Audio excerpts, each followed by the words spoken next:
मालिकांची दुनिया या चॅनलमध्ये तुमचे स्वागत आहे. घरोघरी मातीच्या चुली या मालिकेमध्ये आपण बघणार आहोत की आता मात्र ऋषिकेशनी जानकीच्या बांगड्यांच्या आवाजावरनं ही मॅच जिंकलेली असते. कारण ऐश्वर्याने खूप चिटिंग करून पैलवानाला सांगितलेलं असतं त्याच्या डोळ्यात पावडर टाकायला. परंतु जरी ऋषिकेशला दिसत नसलं तरी सुद्धा जानकीच्या खूप प्रयत्नांनी आता ऋषिकेशला जानकीच्या बांगड्यांच्या आवाजामुळे पैलवानांचा वार समजतो आणि त्यामुळे तो त्यांना प्रत्युत्तर देऊन ही कुस्तीची मॅच जिंकतो. त्यानंतर त्यांना 1,00,000 रुपये मिळतात आणि बक्षीसही मिळतं.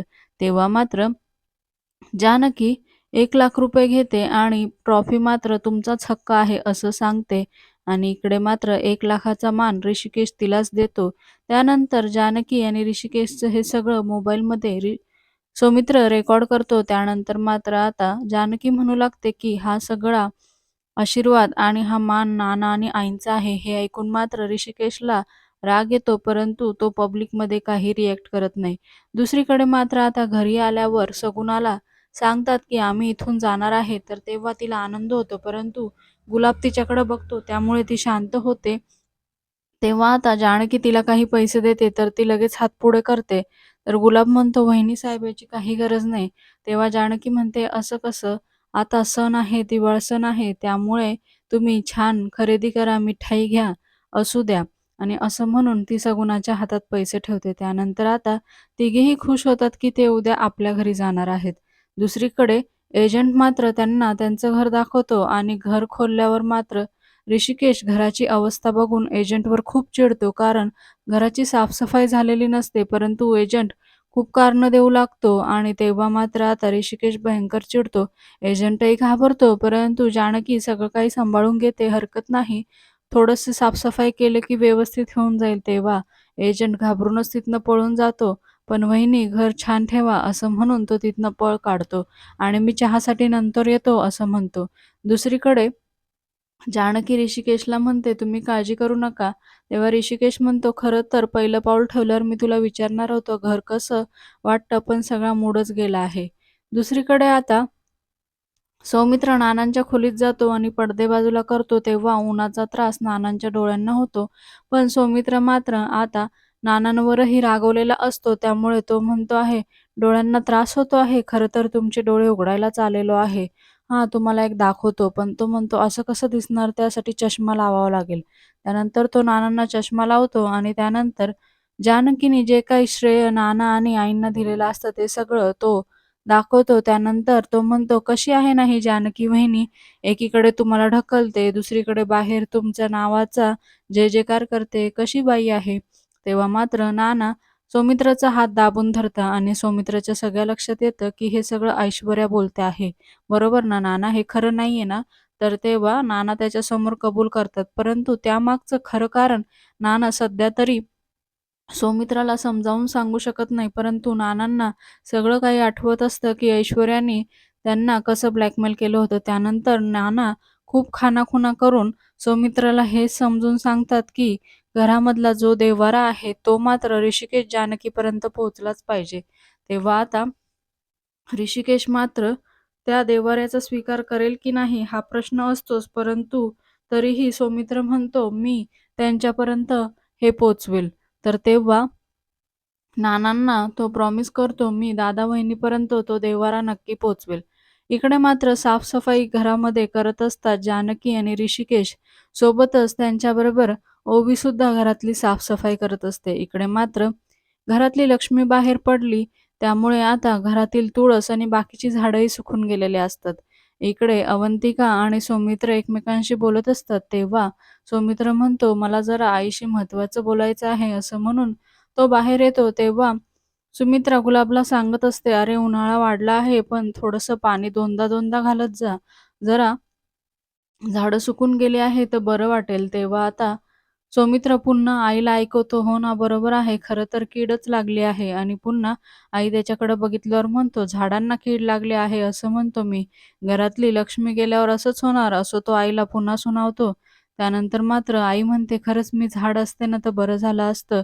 मला कुठलेही निर्णय घेण्याचं कर्तव्य नसतं राहिलं." आणि त्यामुळे ती नाराज होते.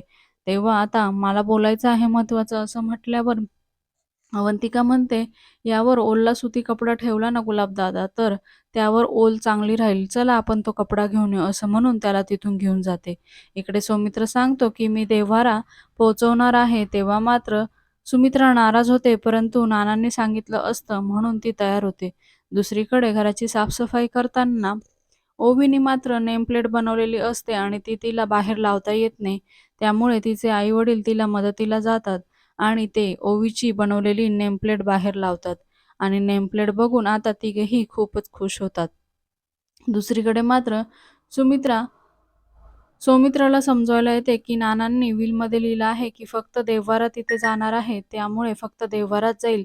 देव जाणार नाही आणि मी जिवंत असल्यावरही आणि मरणावरही लगेच सौमित्र म्हणतो, "लगेच मरणाच्या गोष्टी करू नको. ठीक आहे, आत्ताचा तरी मी देव नेत नाही." तर तेव्हा ती म्हणते, "मी सुद्धा वकिलाची आई आहे. युक्तिवाद मलाही कळतात. जर शर्ट लिहिला असेल, तर काय तू शर्टमधला माणूस पण देणार का? त्यामुळे देव्हारा आहे तर देव्हाराच जाणार." असं म्हटल्यावर दोघेही देवाची माफी मागतात आणि इथे सौमित्र म्हणतो, "ठीक आहे, आता तोपर्यंत तुम्ही या पाटावरच बसा." असं म्हणून तो एक-एक करून देव पाटावर ठेवतो आणि देव्हारा उचलून मात्र आता जानकी ऋषिकेशपर्यंत नेण्यासाठी निघतो. इकडे आजी मात्र बडबड करत असते ऐश्वर्याला, परंतु तिच्या कानात इयरफोन असतात. ती काहीही ऐकू शकत नाही. त्यामुळे आजीचा संताप होतो. त्यानंतर आता आजीचा आवाज ऐकल्यावर ती म्हणते, "काय आजी तुमची कटकट आहे? तर काय बोलता आहे?" तेव्हा आजी तिला म्हणते, "तुझी ही भाषा बदल. तुझ्यामुळे ती सुमित्रा नाराज झालेली आहे."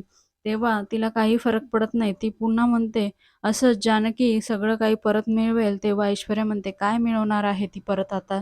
काही मिळवू शकत नाही. असंच गरिबीत राहावं लागेल." तेव्हा आता आजी सांगते, "त्यांनी घर पण घेतलं आहे." तेव्हा मात्र ऐश्वर्याला धक्का बसतो.